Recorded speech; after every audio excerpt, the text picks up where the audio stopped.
New tonight, some protests could be labeled economic terrorism if a state lawmaker gets his way. Doug Erickson, a Republican senator, will push a bill that targets protesters who block transportation, disrupt business, or put public safety at risk. KOMO's Suzanne Fawn has reaction to that bill.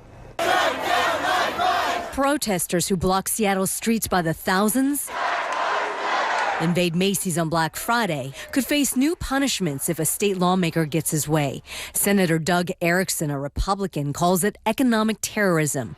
He wants to make it a felony to do things like block transportation or stop business. Sometimes they interrupt the traffic.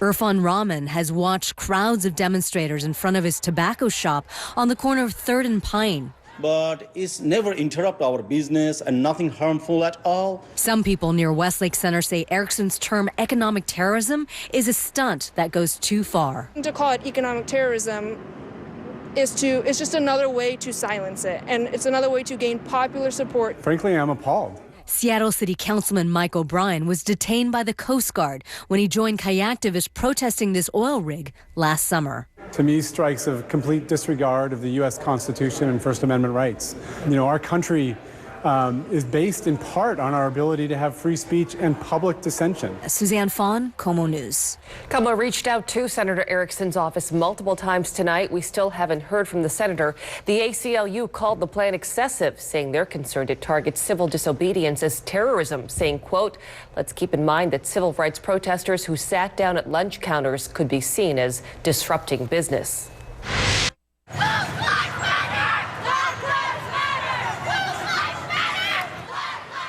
Protests like the one we saw here in Seattle after the election last week are not illegal, but a lawmaker in Olympia does want to outlaw violence or destruction that happens during these types of protests.